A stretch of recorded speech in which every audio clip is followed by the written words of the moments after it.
আমার একটা ভিডিও দেখছেন আপনারা, হয়তো ভাইরাল হয়েছে। আমার আম্মা যান অসুস্থ, এক মাহফিলে ওই বক্তাকে আগে মাইক দেওয়ার, আমাকে আগে মাইক দেওয়ার কথা, ওই বক্তা স্টেজে বসেছিল। পরে আমি মাহফিল কমিটিকে বলছিলাম যে আমার আম্মাটা তো অসুস্থ, আপনারা আমার আগে মাইক দিয়ে দিলে ওয়াজ আরো করতে আসছি, তাহলে আমি তাড়াতাড়ি বাড়ি যেতে পারি।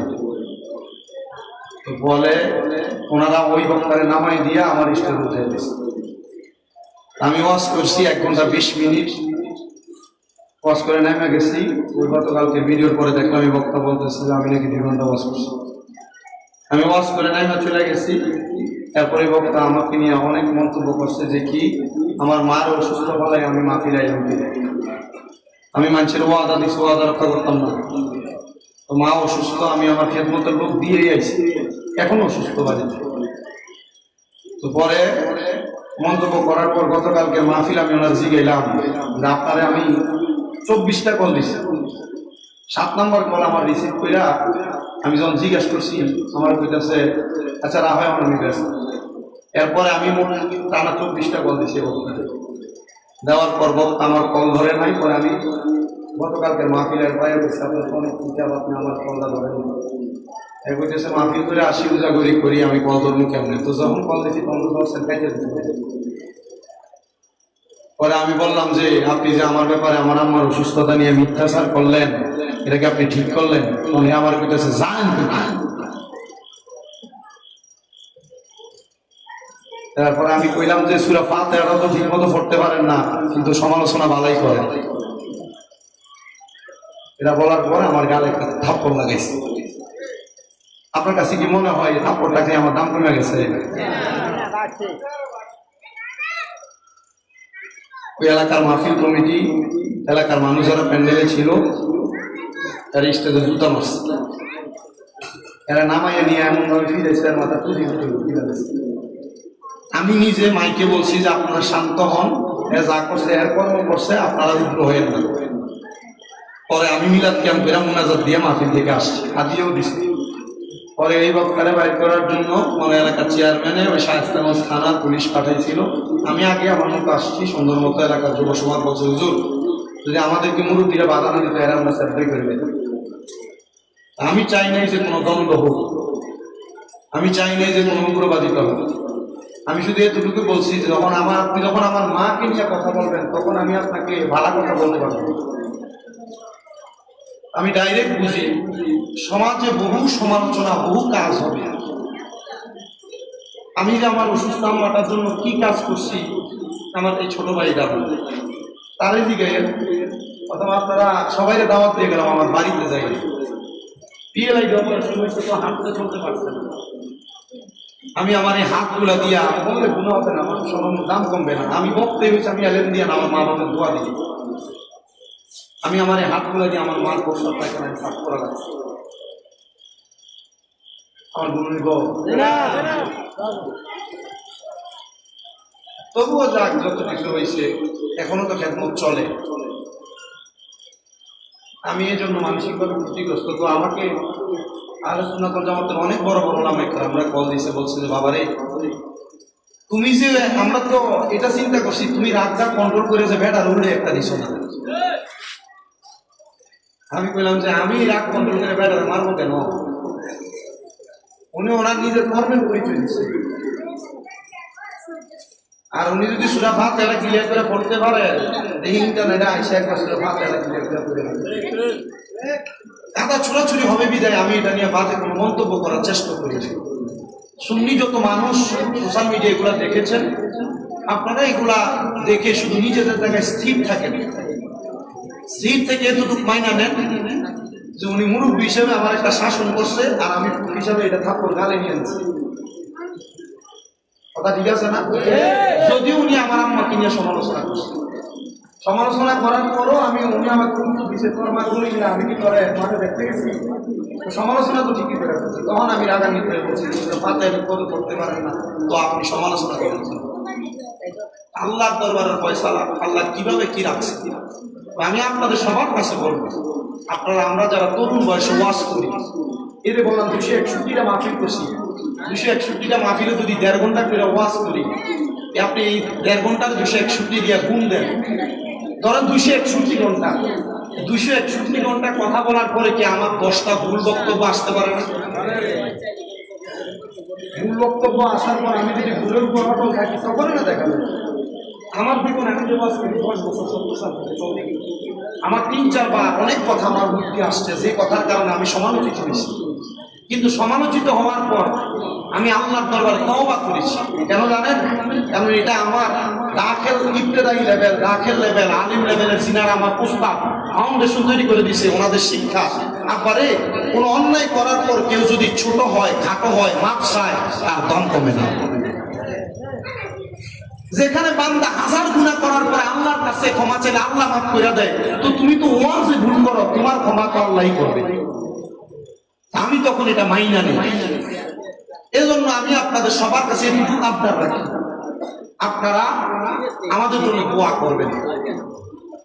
কোন ভণ্ড, কোন মূর্খ, কোন বাতিল, এক কথায় যারা সমাজে বিভ্রান্ত তৈরি করে এদের কথায়, আর এই যে সোশ্যাল মিডিয়াটা এটা খুব খারাপ জিনিস, এটারে খারাপ নিয়তের মধ্যে কইরা আমরা যেন আমাদের বিবেকটাকে এই সোশ্যাল মিডিয়াতে বিলীন যেন না করে দিই। আল্লাহ সে তৌফিক আমাদেরকে দান করে।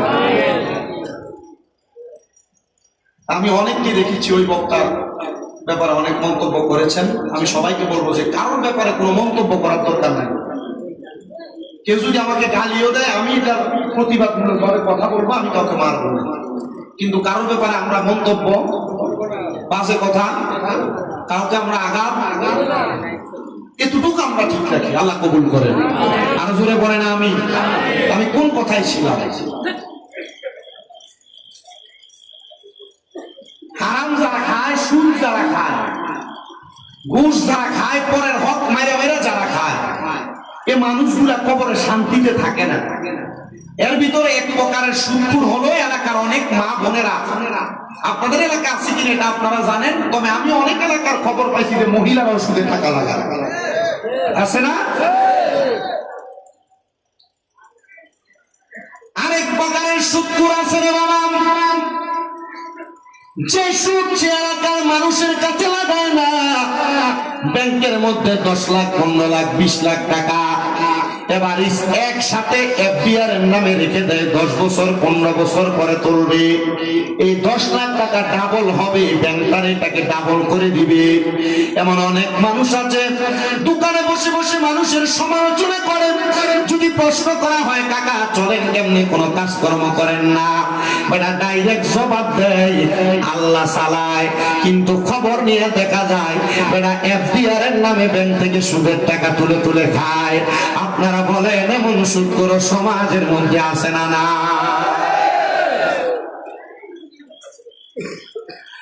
সুদে বসে জীবন কাটে, কপালে তার দাগ, মক্কাতে যায় হজ করিতে, উনি নামের আগে লাগায় হাজি সাহেব। সুদে বসে জীবন কাটে, কপালে তার দাগ, মক্কাতে যায় হজ করিতে, নামের আগে লাগায় হাজি সাহেব। ওরে চা দোকানে বৈশা হাজি, টেলিভিশন চাই, হিন্দি গানের তালে তালে পা দুটি নাড়াই। এত দুঃখ রাখবো কোথায়, রাখার জায়গা নাই, এত দুঃখ রাখবো কোথায়, রাখার জায়গা নাই, আমাদেরই কপালেতে শান্তি বুঝি নাই। আপনারা বলেন এমন সুদখোর গুলারে বহু এলাকার মধ্যে মসজিদের সভাপতিও বানায় কি বানায়? এমন সুদখোর ঘুষখোর গুলারে বহু এলাকার মসজিদের সেক্রেটারি বানায় কি বানায় না? এমন সুদখোর ঘুষখোর গুলা সমাজের মধ্যে উগ্রবাদিতা ছড়ায় কি ছড়ায় না? প্রিয় মুসলমানেরা, এমন হারাম কারা থেকে আপনারা দূরে থাকবেন। 2 নাম্বার, পরের হক খাওয়া, মা বাবা মারা যাওয়ার পরে ভাই বোনের সম্পত্তি দখল করা থেকে দূরে থাকবেন। মানুষের জমি দখল করা, টাকা পয়সা মেরে খাওয়া, এমন নেফাকি থেকে আপনারা দূরে থাকবেন। আরেকটা কথা বলে দিয়ে যাই মুসলমান, এমন নেফাকি থেকে দূরে থাকার পর যদি আপনি কবরে যান, আপনাকে কিন্তু কঠিন যন্ত্রণা পাওয়া লাগবে না। আল্লাহর হাবিব মুহাম্মদুর রাসূলুল্লাহ সাল্লাল্লাহু আলাইহি ওয়াসাল্লাম মদিনা রাহমাতুল লিল আলামিন নবী আমার জানায় উম্মত, দুনিয়ার জমিনের মধ্যে এমন খারাপ ভাবে কর্ম করা গুনার কারণে তো বান্দা জাহান্নামে পড়ে যায়। কিন্তু তোমরা কি জানো সুখবর তো তাদের জন্য। আল্লাহ তারা কারা তাদের পরিচয়টা জানিয়ে দেন না।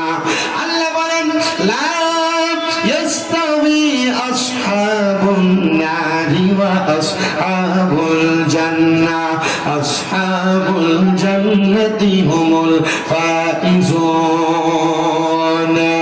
যারা জাহান্নামী আর যারা জান্নাতি তারা একরকম না। আল্লাহ গো আপনার কাছে জানতে চাই তাহলে একরকম না তো তারা কি?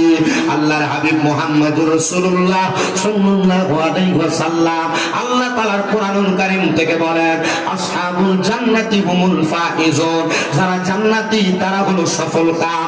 এবার আপনারা বলেন ও আমার চান্দা এলাকার বাবারা, ও আমার খারখাদিয়া আশেপাশে এলাকার বাবাজিরা বন্ধুরা, যদি জান্নাতি আর জাহান্নামী একরকম না হয়, জান্নাতীরা সফলকাম হয়, আমরা সবাই জান্নাতি হতে চাই কি চাই না? কারা কারা হতে চাই দুই হাত তুলে আমার আল্লাহকে দেখায়। আল্লাহ তাআলা কবুল করেন, জোরে বলেন আমিন।